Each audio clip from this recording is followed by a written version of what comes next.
Novembro de 1989. Uma inesperada aceleração na história finalmente fez o bloco soviético, já em crise, sofrer um colapso. A multidão de berlinenses cruzando o muro entre os dois estados alemães simbolizará eternamente esse acontecimento. Quem poderia imaginar que menos de 2 anos depois os cidadãos, eles novamente, derrubariam a estátua de Lenin no próprio berço do comunismo? Esse outro símbolo estará para sempre ligado à desintegração da União Soviética. Entre essas duas datas, houve uma série de acontecimentos que alguns achavam imprevisíveis e outros inevitáveis. Os últimos dias da União Soviética. Versão brasileira, Alcateia e Gramofone.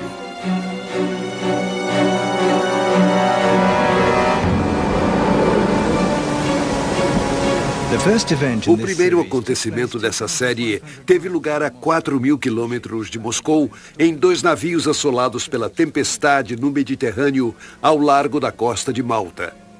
Era a primeira reunião entre Mikhail Gorbachev, secretário-geral do Partido Comunista da União Soviética, e George Bush, o presidente dos Estados Unidos da América recentemente eleito. Foi muito engraçado, porque havia uma tempestade enorme e os barcos não puderam se aproximar. E Bush ficou enjoado e Gorbachev também ficou. Todos ficaram enjoados.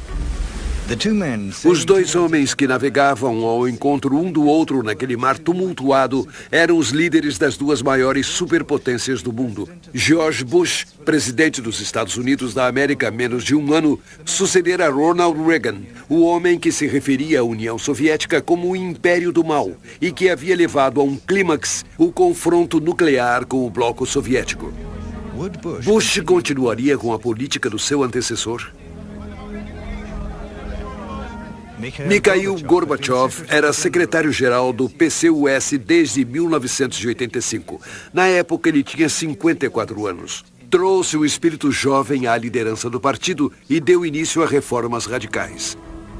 Nos assuntos exteriores, ele levantou a cortina de ferro, permitindo que países satélites da União Soviética, tais como a Polônia, a Hungria e a Tchecoslováquia, recuperassem o controle do destino de suas nações. No âmbito doméstico, empreendeu a democratização do país, cunhando 2 lemas revolucionários: Glasnost e Perestroika. Glasnost queria dizer liberdade de expressão. Perestroika queria dizer reestruturação dos sistemas político, econômico e social. Pessoas perguntam o que é perestroika. Bom, é trabalhar seriamente. Isso é o que é a perestroika. É ajudar os outros, é sentir o apoio dos outros. Isso é o socialismo. Logo que Gorbachev disse, agora vocês podem falar, foi o fim. Depois disso, não era mais possível parar ou voltar atrás. Era tarde demais. Tudo fluiu daí. No entanto, em 1989, o resultado era duvidoso.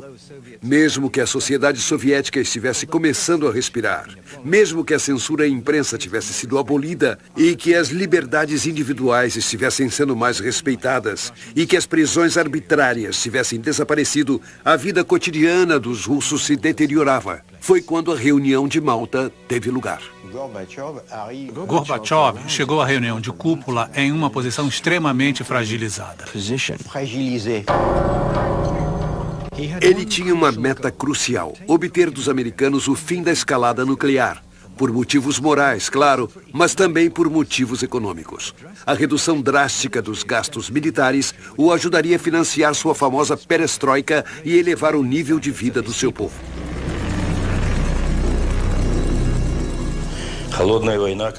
Não só os países europeus, mas o mundo inteiro estava atolado nessa Guerra Fria. Você tem que perceber que a União Soviética e os Estados Unidos tinham enterrado muitos bilhões de dólares na corrida armamentista. Imagine o que poderia ter sido feito com esse dinheiro todo. No mês anterior à reunião, a administração Bush esteve dividida. O presidente Bush, e foi aí que eu desempenhei um pequeno papel, levou todo o seu comando, todo mundo, para Camp David, que é a residência presidencial de férias, e convidou para fazer uma palestra para todo o seu comando, 2 pessoas que representavam visões acadêmicas americanas diferentes a respeito de Gorbachev. O professor Richard Pipes, de Harvard, que não confiava em Gorbachev, não acreditava nele e achava que a perestroika era um truque. E Stephen Cohen, de Princeton. Cohen, em 1989, tinha uma bem conhecida visão de que Gorbachev representava para os Estados Unidos uma oportunidade histórica de terminar a Guerra Fria. Depois que Pipes falou e que eu falei, fizeram perguntas. E imediatamente ficou claro para mim que o presidente já tinha decidido que ele iria acabar com a Guerra Fria com Gorbachev em Malta, naqueles navios. Bush falou a famosa frase: a União Soviética não é mais nossa inimiga. Temos que nos livrar do conceito de que somos inimigos comuns. E eu disse a mesma coisa. Nós nos apertamos as mãos. Esse gesto e essa frase em comum simbolizaram o fim da Guerra Fria. Para todos nós, foi uma grande conquista. Imediatamente nos veio à mente uma pergunta: como devemos agir nesse novo ambiente? Era difícil de responder. Foi nesse novo contexto político que Mikhail Gorbachev visitou Vilnius, na Lituânia, onde milhares de manifestantes exigiam a independência do país. Gorbachev, acompanhado da esposa Raisa, foi avaliar a situação que estava se tornando perigosa, porque a Lituânia era uma parte integral da União Soviética. Tal como os outros 2 estados bálticos, Letônia e Estônia, foram anexados à União Soviética em 1940. Quando Mikhail Gorbachev veio aqui, eu o acompanhei a todos os lugares. Pelas ruas, nas praças e para conhecer os intelectuais. Ele sempre perguntava a mesma coisa: vocês querem mesmo sair da União Soviética? A resposta era sempre um unânime sim. O que mais eles poderiam responder a não ser sim? Era evidente. De volta a Moscou, Gorbachev mostrou outra conclusão de sua viagem aos seus colegas de partido. Quando Gorbachev voltou de Vilnius, ele discursou com entusiasmo. Ele disse: está tudo bem. Eles querem ficar com os russos e pertencer à União Soviética. Não há problema. No entanto, 2 meses depois, a Lituânia declarou sua independência unilateralmente. Pela primeira vez na história da União Soviética, uma de suas repúblicas estava se separando. Era um assunto sério, porque provavelmente seria contagioso. Gorbachev ganha tempo. Segue as regras que ele mesmo se impôs ao subir ao poder.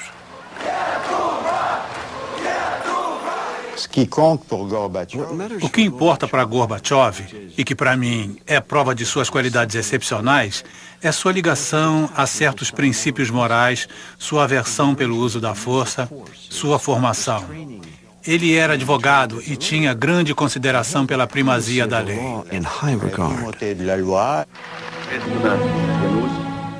Juro solenemente servir ao povo do nosso país, agir estritamente de acordo com a Constituição. Para continuar suas reformas legalmente, Gorbachev se fez eleger presidente da União Soviética pelos deputados do Congresso do Povo e, ao mesmo tempo, aboliu o monopólio político do Partido Comunista, introduzindo um sistema multipartidário na União Soviética. Tudo tinha que ser reformado radicalmente. Eu tinha consciência disso. Mikhail Gorbachev também pensava assim. Mas ele era mais a favor de fazer melhorias e consertos. Ele costumava me dizer: cuidado, Alexander. Este partido é um monstro. Pode-se perder o controle dele em um instante.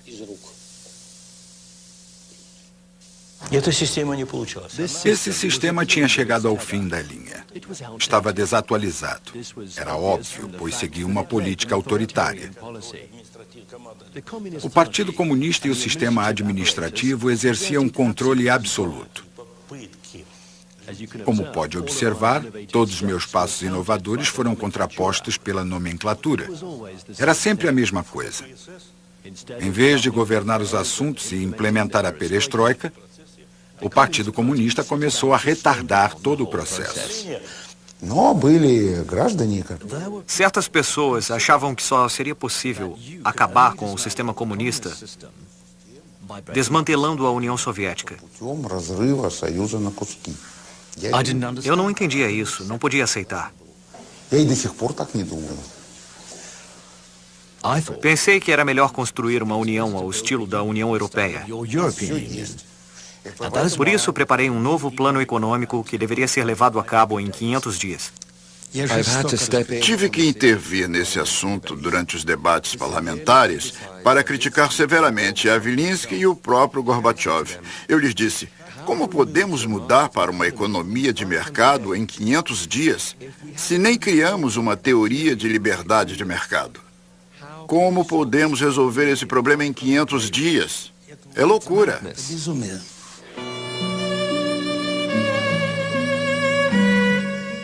Na verdade, o presidente Gorbachev enfrentava o eterno dilema. Marxismo e capitalismo são compatíveis? Em outras palavras, é possível organizar o mercado livre dentro de uma economia controlada?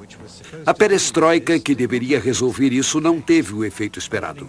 Abrir o mercado para a competição foi um fracasso, porque os preços continuaram fixos e os novos produtores independentes não estavam mais interessados em vender com perdas. O resultado foi uma queda na produção, prateleiras vazias das lojas e uma escassez generalizada. Não há nada nas lojas. Estamos cansados de procurar. Não há nada. Façam alguma coisa, por favor. Nós resolveremos o problema.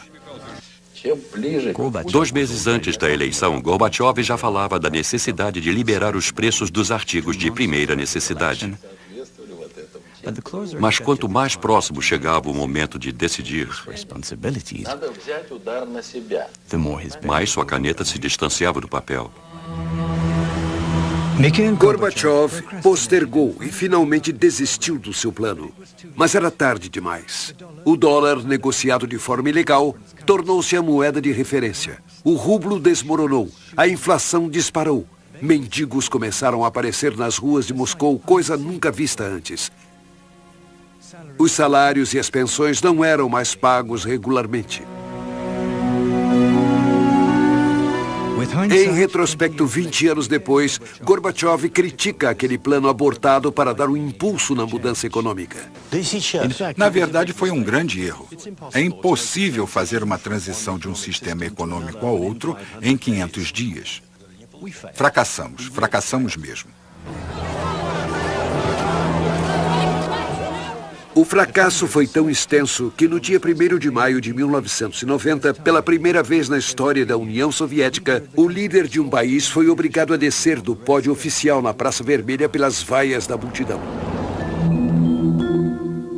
Foi então que um homem que esteve desfavorecido durante anos passou ao primeiro plano, Boris Yeltsin. Ele era um alto oficial, um importante apparatchik, provinciano, apreciado por sua eficiência e franqueza, que havia sido o primeiro secretário do partido em Moscou antes de ser transferido por Gorbachev por ter criticado o progresso lento da perestroika.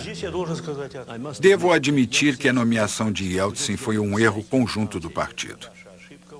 Discutimos exaustivamente se devíamos ou não aceitá-lo entre nós. Me disseram, Mikhail Sergeyevich, ele é confiável, deveria estar na nossa equipe.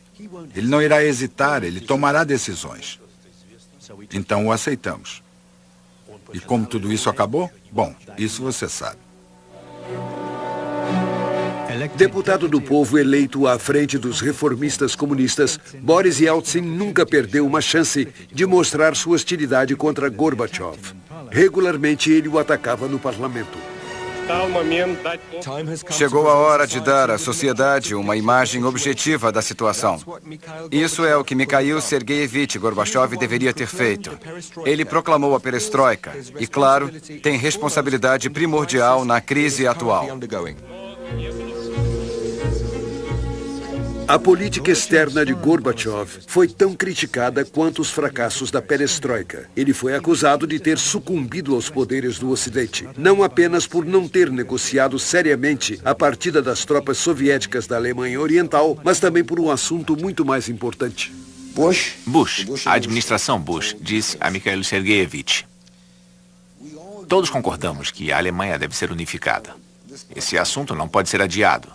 Tem que acontecer, é justiça histórica. Mas o que fazer com a Alemanha unificada? Onde você irá colocá-la? Uma solução era colocar a Alemanha na OTAN para que pudesse ser controlada. Mas Gorbachev não gostou da ideia. Seria uma capitulação grande demais, uma concessão excessiva. Então disseram a Gorbachev, ou ele pediu, não sei bem, que se a Alemanha entrasse na OTAN, a OTAN nunca iria para o leste. Em outras palavras, a OTAN terminaria, pararia na Alemanha. Gorbachev teve essa promessa, mas ele cometeu um erro, confiou nos americanos.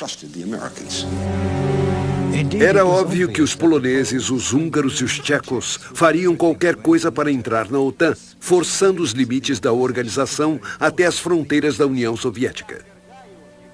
Cada vez mais enfraquecido, Gorbachev, no entanto, teve uma vitória quando foi designado com ampla vantagem como secretário-geral pelo 28º Congresso do partido. Os conservadores ficaram em minoria, mas numa jogada espetacular, Yeltsin puxou o tapete do partido. Ninguém além de mim o viu naquele estado. Ele estava lívido, profundamente aborrecido. Ele que tinha sugado o leite da mãe comunismo. Ele que devia toda a sua vida ao comunismo, tinha que deixar tudo aquilo.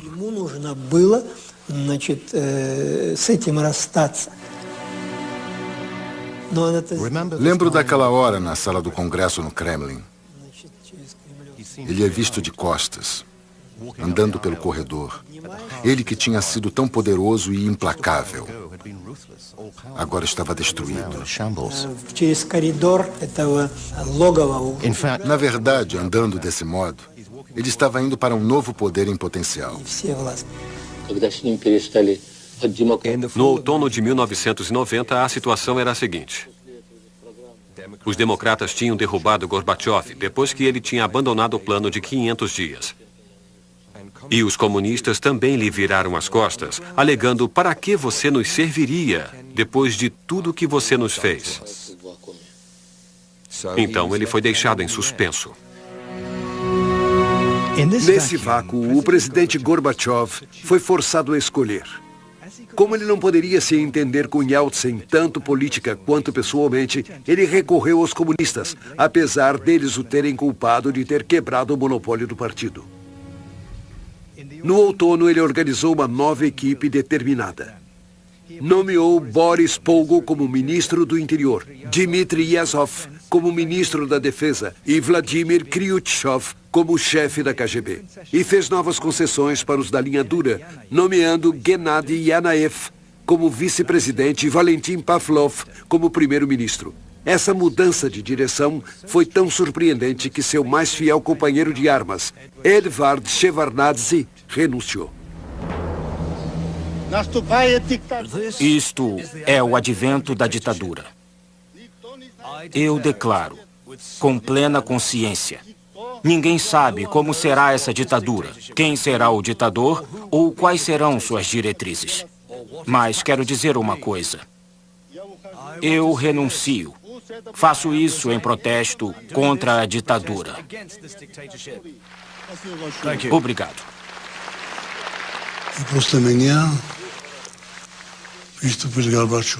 Depois de mim, falou Gorbachev. Ele disse: isso não é verdade. Não há ameaça. Se houvesse uma ameaça verdadeira, por que Shevardnadze saberia disso e eu não? Mas minha fonte era confiável. Sabe por quê? Porque eu era ministro de Assuntos Exteriores e 30% a 40% dos diplomatas do ministério trabalhavam para a KGB. Eles sabiam tudo e, naturalmente, me informaram e Gorbachev não queria acreditar em mim. O endurecimento do regime em Moscou fez com que os comunistas conservadores dos estados bálticos partissem para o ataque. Houve manifestações nas ruas de Vilnius e Riga, pedindo que seus países permanecessem no bloco soviético. Entravam em conflito com os separatistas. A tensão aumentava. Havia manifestações com 100 mil a 150 mil pessoas. A vista da multidão se perdia no horizonte. Alguns altos oficiais me chamaram a Moscou e disseram: oferecemos o que for necessário para você sufocar esse movimento. E eu respondi: eu não quero nada. Eu não farei isso. Então essas ofertas terminaram. Em Vilnius, um golpe estava sendo preparado. Havia comandos aguardando apenas uma ordem de Moscou e eles interviriam. Eu vi o presidente Gorbachev chamar Yazov, o ministro da Defesa, e dizer: quanto tempo isso vai durar? Por que não consegue lidar com esse bando de nacionalistas? E Yazov respondeu: Mikhail Sergeyevich, você é o comandante supremo. Dê-me ordens por escrito e amanhã aquela torre de transmissão e tudo em volta não existirão mais.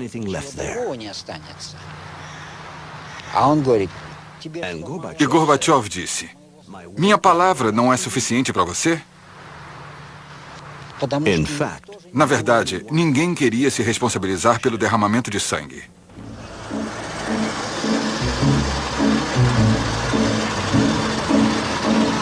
A consequência dessa indecisão nos mais altos escalões do Estado não demorou a acontecer. Os comandos de elite alfa invadiram os edifícios públicos em Vilnius e atacaram os nacionalistas entrincheirados na torre da televisão.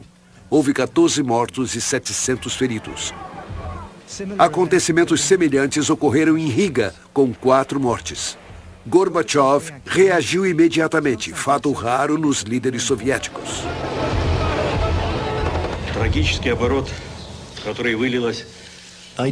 Lamento profundamente o desfecho trágico ocorrido recentemente na Lituânia e em Riga.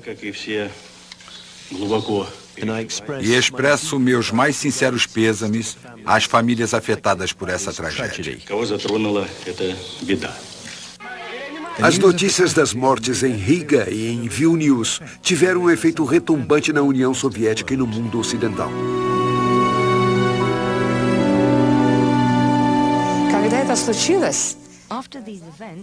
Depois daqueles acontecimentos, o Ocidente, principalmente os Estados Unidos, ficaram preocupados.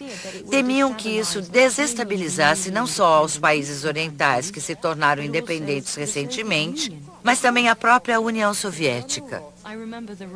Lembro dos comentários de George Bush, de Margaret Thatcher e de François Mitterrand naquela época.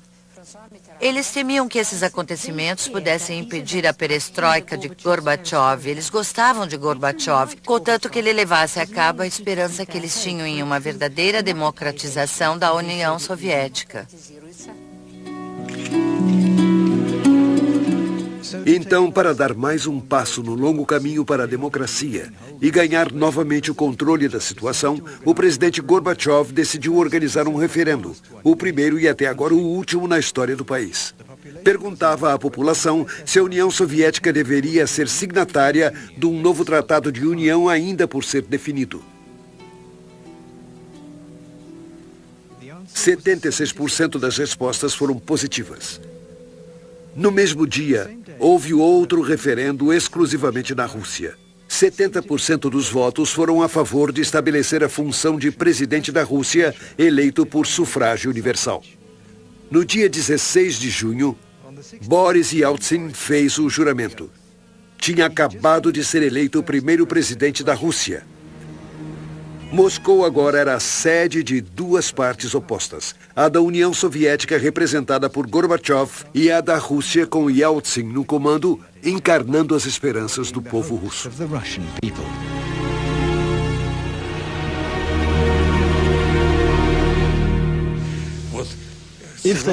Se houve contradições entre Gorbachev e Yeltsin, não foram muito sérias. O que os impulsionava era a luta pelo poder, pelo primeiro lugar.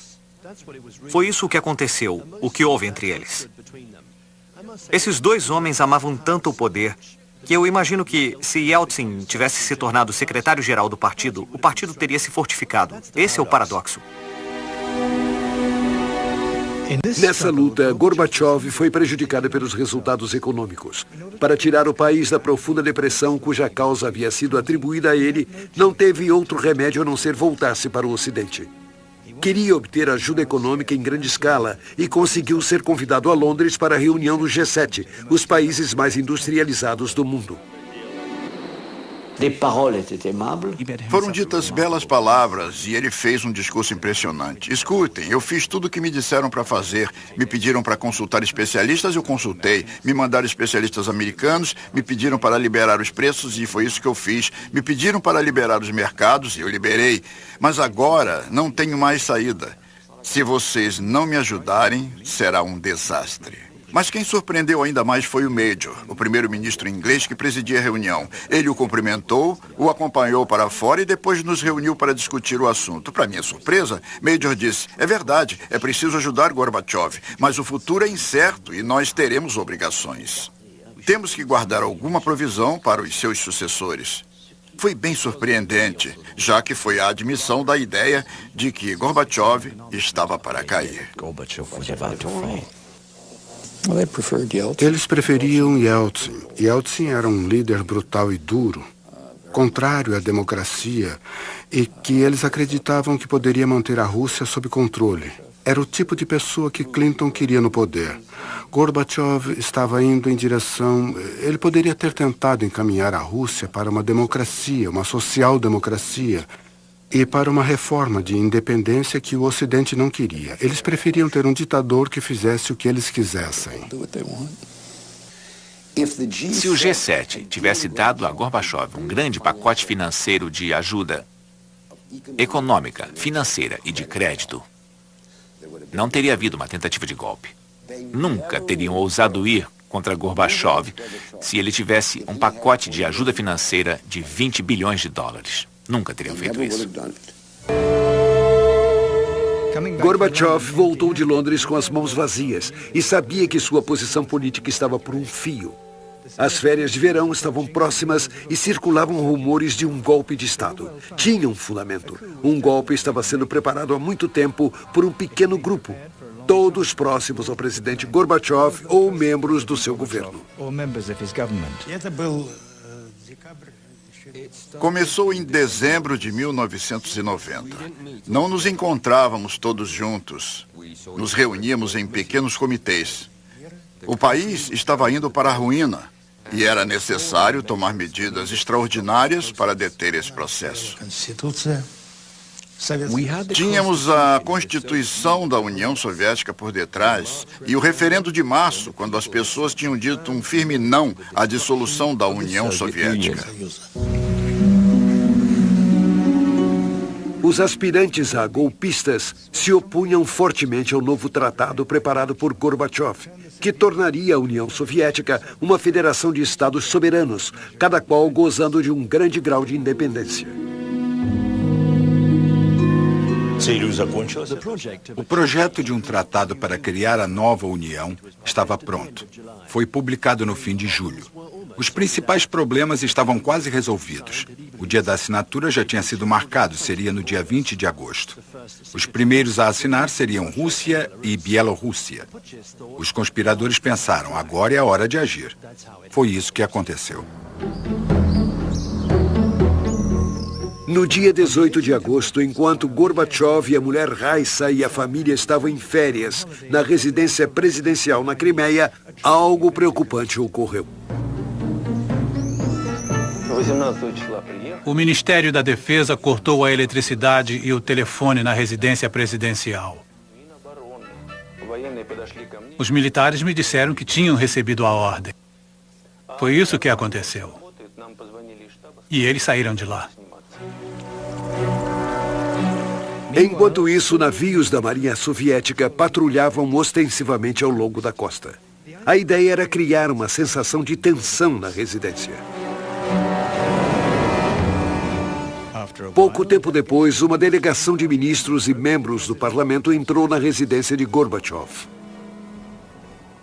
Sem mais delongas, ordenaram que ele declarasse estado de emergência no país, o que de fato confirmaria o golpe de Estado. Ele respondeu declarando os princípios constitucionais. Eu simplesmente disse aos conspiradores: reúnam o Congresso do Povo. Então vocês falarão diante deles e eu farei o mesmo. Depois tomaremos a decisão adequada. Eles me responderam: nesse caso, renuncie. Eu me recusei. Portanto, o golpe deparou-se com minha resistência e não teve meu apoio. Eles queriam que eu os apoiasse. Foi assim que as coisas aconteceram. De acordo com um dos conspiradores presentes, o comportamento de Gorbachev naquele 18 de agosto, quando o futuro do regime estava em jogo, foi bem diferente. Eu estava lá e foi assim que Gorbachev se comportou. Ele pegou um pedaço de papel e disse: escreverei ao presidente do parlamento pedindo que reúna o Congresso do Povo. Ele pegou a caneta e um pedaço de papel, mas disse: na verdade, por que eu escreveria? Vocês estão aqui, vão e digam ao presidente para reunir o Congresso. Outro participante entendeu o comportamento de Gorbachev como um encorajamento tácito ao golpe. Tivemos a impressão de que o presidente não nos podia dizer abertamente: vão em frente, deem um golpe, peguem Yeltsin pelos pés e joguem-no onde quiserem. Não, ele nunca disse isso. Mas os presidentes não usam esse tipo de linguagem. Então, os conspiradores entraram em Moscou sem a autorização oficial do presidente Gorbachev e decidiram precipitar os eventos.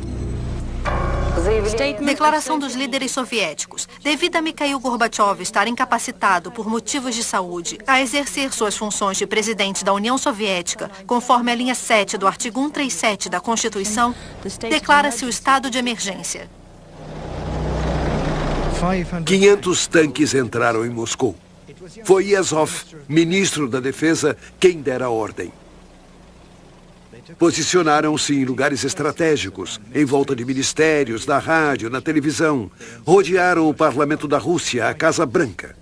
Os conspiradores, no Kremlin, instituíram a censura, proibiram demonstrações e estabeleceram um toque de recolher. Entraram em contato com Boris Yeltsin, que recusou o convite para juntar-se à ação. Na casa de campo de Yeltsin, nós traçamos um apelo ao povo. Encontramos as palavras claras, precisas e adequadas para dizer que Gorbachev, o presidente legitimamente eleito, tinha sido retirado do poder e que os golpistas eram criminosos de Estado.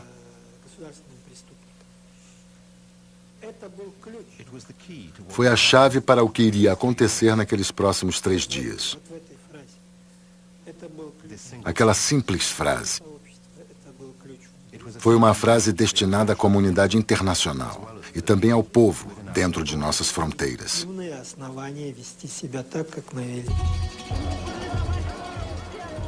Cada vez mais moscovitas chegavam à Casa Branca, que estava rodeada por tanques. Yeltsin decidiu ir até lá falar com os soldados dos tanques, em sua maioria recrutas. Eu disse a ele: nem pense nisso, Boris Nikolaevich. Está fora de questão. Não sabemos o que eles pretendem. Não sabemos quem pode estar emboscado em algum telhado ou balcão. Você não pode fazer isso. Ele se voltou e disse: dê-me o texto da declaração. Eu ainda tentei persuadi-lo a mudar de ideia. Mas 5 ou 6 minutos depois, Yeltsin tinha subido em um tanque e alguns de nós subimos com ele. Já que não tenho acesso à televisão ou à rádio, lerei isto. Aos cidadãos da Rússia, Na noite do dia 18 para o 19 de agosto de 1991, o presidente devidamente eleito de acordo com a lei foi retirado do poder. Tudo isso nos leva a declarar ilegal esse assim chamado comitê.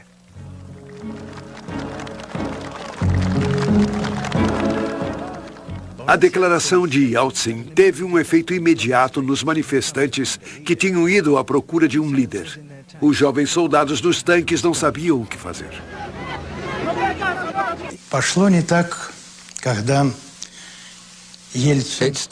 As coisas começaram a ir mal para nós quando Yeltsin e sua comitiva, os Popovs, os Sobchaks, etc., todos traidores nacionais, não há outro nome para eles, levaram cerca de 100 mil pessoas para a frente da Casa Branca.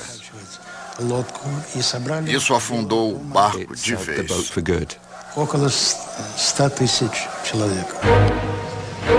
Às 17 horas, os conspiradores apareceram pela primeira vez. Gennady Yanayev, rodeado por 5 homens, fez uma conferência de imprensa. Ministros e dignitários do partido, todos tinham sido designados por Gorbachev. Gostaria de anunciar que o Comitê Administrativo do Estado de Emergência da União Soviética está totalmente ciente da extensão da crise que se abateu sobre nosso país. Dada a incapacidade de Mikhail Gorbachev por motivos de saúde de exercer suas funções como presidente da União Soviética, eu assumirei temporariamente a função de presidente. Na Crimeia, Gorbachev e sua comitiva, que acompanharam os acontecimentos pela televisão do Guardião da Casa, entenderam as intenções dos conspiradores. Raissa ficou chocada com a conferência de imprensa quando Yanayev foi visto com as mãos trêmulas. Gorbachev comentou que agora os conspiradores tentariam colocar a realidade a par das suas mentiras sobre o seu estado de saúde. Iriam tentar envenená-lo. A partir dali, ele recusou-se a comer o que fosse preparado nas cozinhas da residência. Privado do contato com o mundo exterior, Gorbachev temia por sua vida e gravou uma declaração numa câmera de vídeo caseira. Recuperamos esse documento excepcional que estava arquivado.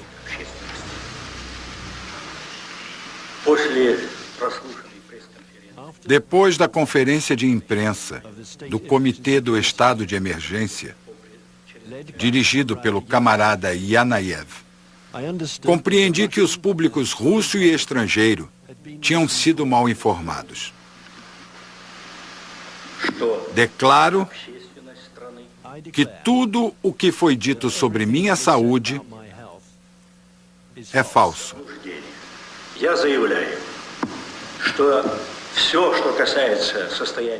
Essa mentira serviu como uma trama contra a Constituição. O legítimo presidente está sendo impedido de exercer suas funções.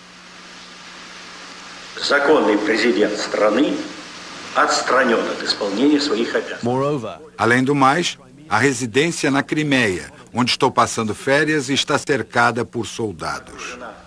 Estou preso.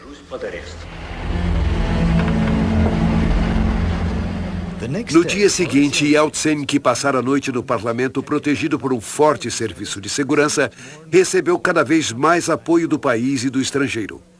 Os moscovitas levantaram barreiras em volta dos tanques, cujos ocupantes, que não haviam recebido nenhuma ordem, mostravam sinais de cansaço. Entre os conspiradores, a confusão era total. Um a um tentavam desistir.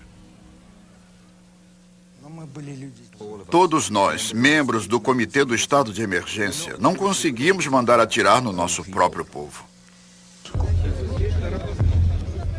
Não houve guerra civil ou derramamento de sangue. Só um acidente durante a noite quando os tanques começaram a se retirar. Havia uma saída que tinha sido obstruída por veículos, tais como um caminhão de lixo, um trólebus e um caminhão, e atrás deles havia algo, provavelmente tanques, tentando passar. Eu vi um homem, e depois 5, 10, 20, correndo em disparada em direção dos tanques. E mais atrás, 100, 150, 200 pessoas. Quando alcançaram o tanque, desdobraram o toldo que havia na traseira e o jogaram por cima do tanque. E sem visibilidade, o tanque começou a recuar e, nesse momento, esmagou 2 jovens. E a multidão começou a gritar.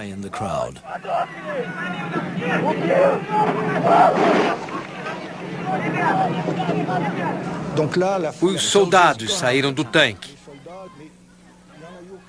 Ninguém foi linchado. Pelo contrário, disseram: irmãos, o que vocês iam fazer? O que vocês iam fazer? Pela primeira vez na União Soviética, as pessoas agiam de acordo com a própria consciência, com o próprio interesse, em vez de seguir ordens coletivas.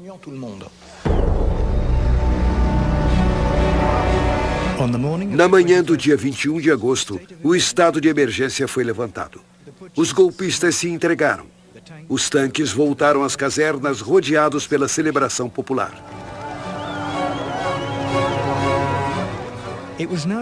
Agora era hora de trazer Gorbachev de volta a Moscou.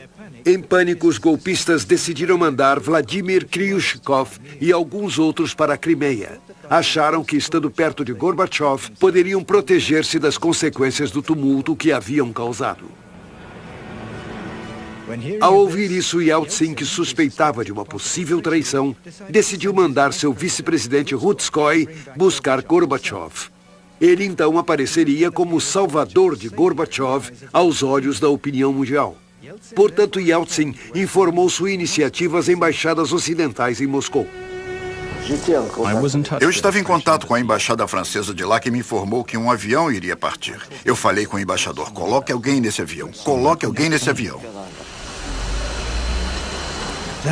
Esse alguém era um diplomata francês que falava fluentemente o russo. Ele se uniu a Rutskoy e sua equipe e o avião pousou 2 horas depois na Crimeia. Eles foram imediatamente ver Gorbachev. Gorbachev estava protegido por uma pequena unidade que nos levou até ele, sua esposa Raissa e sua comitiva. Os golpistas estavam em volta. Eu lhe disse que estávamos a favor do que ele havia feito e que viéramos ajudá-lo a voltar. O que o deixou bem animado. Sua esposa parecia muito abalada, dava muita pena. Rutskoy lhe disse: viemos soltá-los. O problema era que Kryushkov e seus golpistas ainda estavam lá e também queriam levar o presidente Gorbachev de volta a Moscou em seu avião. Gorbachev nos disse: obrigado, pessoal, mas eles vieram me buscar. Vou no avião deles. Hoje à noite faremos as malas e viajaremos pela manhã. Nós, do grupo de Yeltsin, dissemos: de jeito nenhum, você vem conosco agora mesmo. Mesmo tentado em ir com os golpistas, Gorbachev concordou em ir no avião enviado por Yeltsin, mas ele sabia o que o esperava. Mikhail Gorbachev estava angustiado. Não estava no seu estado de espírito usual. Não sabia o que dizer. O corpo inteiro tremia. E eu sabia por quê. Porque ele tinha percebido que iria perder tudo. Uma grande delegação de partidários de Yeltsin, o verdadeiro vencedor do golpe, recebeu Gorbachev no aeroporto de Moscou. Ele foi corajoso.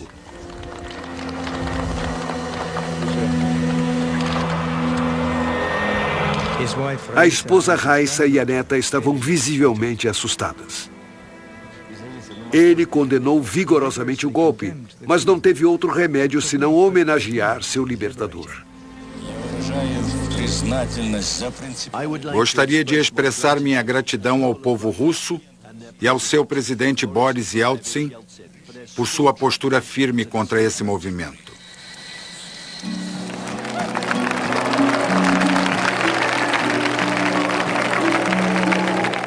Gorbachev estava agora à mercê de Yeltsin, que se apresentou como o salvador da perestroika e da democracia. E perante o Congresso dos Deputados do Povo, não demorou muito para desferir o golpe de misericórdia no rival. Ele brandiu o texto de um decreto que suspenderia as atividades do Partido Comunista na Rússia enquanto não fosse elucidada a real participação da equipe de Gorbachev no golpe de Estado. Um dos deputados foi mais longe. Devido ao papel que teve no golpe, o senhor não concorda que o Partido Comunista deveria ser dissolvido como uma organização criminosa?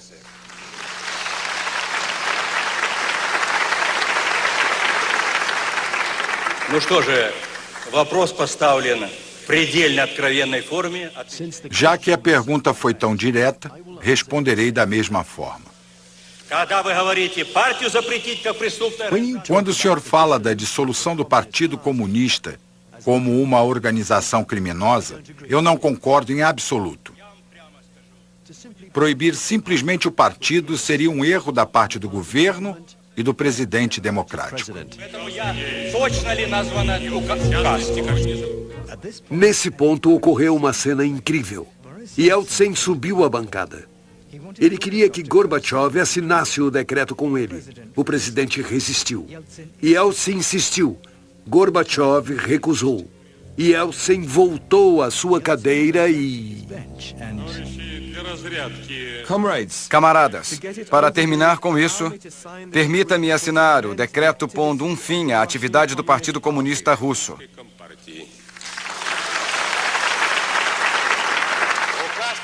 O decreto está assinado. Essas imagens, que foram transmitidas ao vivo para todos os aparelhos de televisão da União Soviética, aceleraram a desintegração do Império. Nas semanas seguintes, o governo soviético reconheceu a independência dos estados bálticos, da Geórgia, Armênia, Ucrânia e Bielorrússia. Foi quando o presidente Gorbachev, que tentava manter um elo ainda que tênue entre Moscou, Ucrânia, Bielorrússia e as repúblicas asiáticas, pensou em criar uma comunidade econômica. Trabalhamos em um novo tratado de comunidade econômica e Yeltsin estava na equipe. Ele até assinou. Publicamos esse projeto para um tratado e mandamos para os líderes de todas as repúblicas para ser ratificado. E pelas minhas costas, Yeltsin preparava os acordos de Bielovete. De fato, no dia 8 de dezembro de 1991, no chalé de caça de Bielovete, no meio da floresta bielorrussa, Yeltsin reuniu secretamente os presidentes da Bielorrússia e da Ucrânia, Stanislav Shushkevich e Leonid Kravchuk. A ideia era assinar com eles uma nova aliança política e econômica para arruinar o Tratado de Gorbachev e minar ainda mais suas funções como presidente da União Soviética. Sem Yeltsin e sem a parte representada pela Bielorrússia e pela Ucrânia, não teria havido a desintegração da União Soviética. E se não tivesse havido a desintegração, continuaria tudo igual. O velho regime com os velhos princípios que todos conhecemos bem. Gorbachev tinha perdido tudo. Bebeu a taça amarga até a última gota. No dia 21 de dezembro, em Alma-Ata, no Cazaquistão, 11 repúblicas uniram-se à Comunidade dos Estados Independentes, CEI, a nova comunidade econômica criada por Yeltsin, assinando dessa forma a sentença de morte da União Soviética, que tornara-se uma casca vazia. Gorbachev desaparecera. Passamos a metade do tempo nos preocupando com o futuro da União Soviética. Já chega.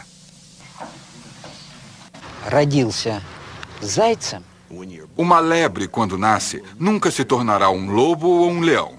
Entende? Qualquer que seja a mentalidade ou a inteligência dessa lebre, sempre será uma lebre. Um lobo ou um leão podem não ser muito inteligentes, mas podem, em questão de segundos, destroçar seu pescoço.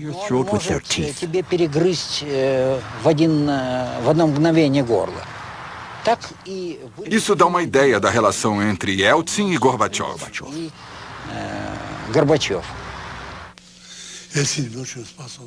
É verdade que Yeltsin era um homem muito capaz. Seu único defeito, ele bebia.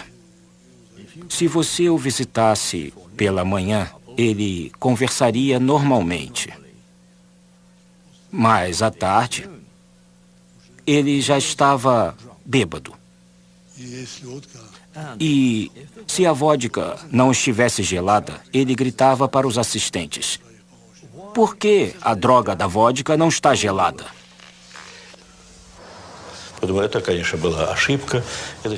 Yeltsin é uma pessoa inteligente e corajosa. Até tinha boas ideias.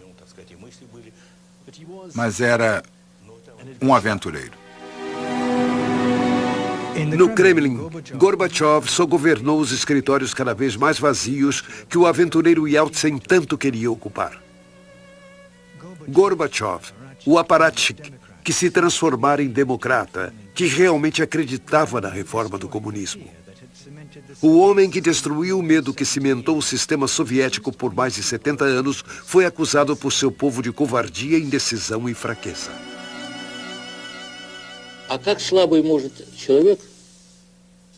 Mas como um homem tão fraco poderia ter iniciado a perestroika? Diga-me. Como poderia ter iniciado uma mudança no regime social?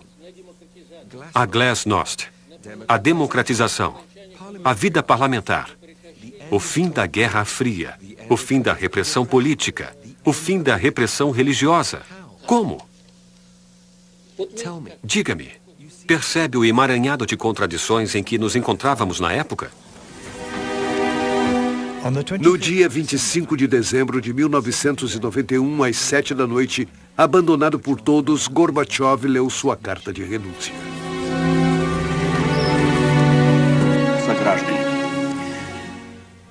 Caros amigos compatriotas e cidadãos, em vista da presente situação, com a criação da CEI, eu, pela presente, cesso minhas atividades como presidente da União Soviética.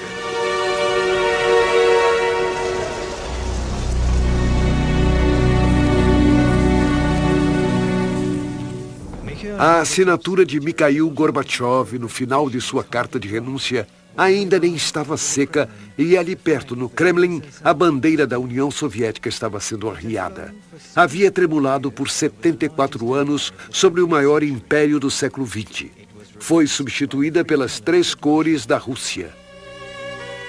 Uma nova era começava, com as promessas de democracia, desarmamento global e o respeito pelos direitos humanos. O tempo passou e sabemos o que sobrou disso.